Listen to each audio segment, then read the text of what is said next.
The most important achievement is that everyone is aware of the plight of children affected by armed conflict. That was not the case in the past.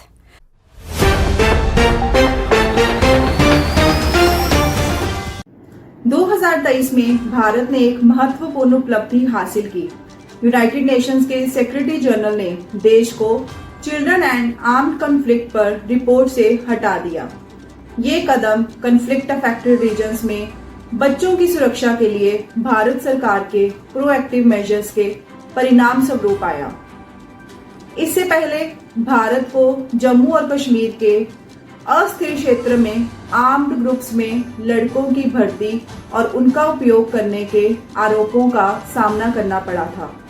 2022 के दौरान क्षेत्र में बच्चों के खिलाफ उल्लंघन में चिंताजनक वृद्धि हुई थी। 25 साल पहले स्थापित CAAC रिपोर्ट दिसंबर 1996 में UN जनरल असेंबली के फैसले से सामने आई थी। रेजोल्यूशन 51/77 ने बच्चों को शत्रुता से बचाने के लिए जनादेश बनाया और बच्चों पर आर्म्ड कॉन्फ्लिक्ट्स के प्रभाव को संबोधित करने के लिए 3 साल के लिए एक विशेष प्रतिनिधि नियुक्त किया। CAAC का प्राथमिक उद्देश्य आर्म्ड कॉन्फ्लिक्ट से प्रभावित बच्चों की सुरक्षा को मजबूत करना, उनकी दुर्दशा के बारे में जागरूकता बढ़ाना, उल्लंघनों पर जानकारी एकत्र करना और उनकी सुरक्षा में सुधार के लिए इंटरनेशनल कोऑपरेशन को बढ़ावा देना है। हालिया CAAC रिपोर्ट में दुनिया भर में बच्चों के खिलाफ होने वाले विभिन्न प्रकार के उल्लंघनों को प्रकाश में लाया गया है। परेशान करने वाली बात यह है कि इसमें 2985 हत्याएं और 5655 मैमिंग के मामले सामने आए, जिससे कुल मिलाकर 8631 बच्चे प्रभावित हुए। एडिशनली 7622 बच्चों को भर्ती किया गया और संघर्षों में इस्तेमाल किया गया और 3985 का अपहरण कर लिया गया। चिंताजनक बात यह है कि 2496 बच्चों को आर्म्ड ग्रुप से जुड़े होने के कारण हिरासत में लिया गया, जिनमें उन UN के द्वारा टेररिस्ट ऑर्गेनाइजेशंस के रूप में लेबल किए गए या नेशनल सिक्योरिटी से जुड़े रीजन से भी शामिल हैं।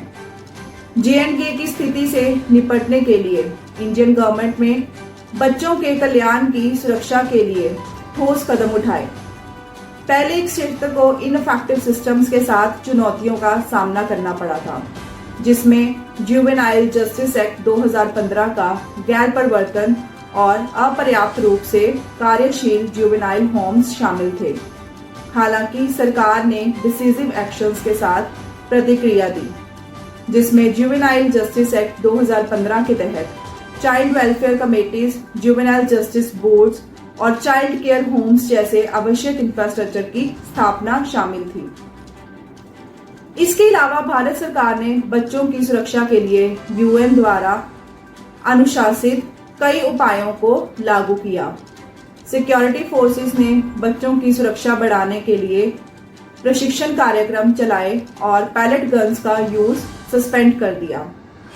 यूनाइटेड नेशंस जनरल असेंबली ने प्रोटेक्शन ऑफ चाइल्ड राइट्स के लिए JNK कमीशन की स्थापना में प्रगति के लिए भारत की प्रशंसा की और छत्तीसगढ़, असम, झारखंड, ओडिशा एंड JNK सहित कई राज्यों में बाल संरक्षण सेवाओं तक बेहतर पहुंचाने की सराहना की। अंत में देखें, बच्चों और आर्म्ड कॉन्फ्लिक्ट पर 2023 की रिपोर्ट से भारत को हटाया जाना कॉन्फ्लिक्ट अफेक्टेड रीजन्स में बच्चों की सुरक्षा के प्रति देश के समर्पण का प्रमाण है। लीगल फ्रेमवर्क्स को लागू करने, इंफ्रास्ट्रक्चर को एस्टेब्लिश करना, प्रशिक्षण कार्यक्रम संचालित करने और एसेंशियल एक्ट्स को लागू करके भारत सरकार ने JNK में बच्चों की सुरक्षा और कल्याण सुनिश्चित कराने के लिए महत्वपूर्ण कदम उठाए हैं। फिर भी बच्चों को आर्म्ड कॉन्फ्लिक्ट्स के विनाशकारी प्रभावों से बचाने में विश्व स्तर पर गंभीर चुनौतियां बनी हुई हैं। आशा है कि हमने इस वीडियो में आपको children and armed conflict report के ऊपर पूरी जानकारी दी है। अगर फिर भी आपके मन में इसे लेकर कोई सवाल है तो आप कमेंट सेक्शन में पूछ सकते हैं। धन्यवाद।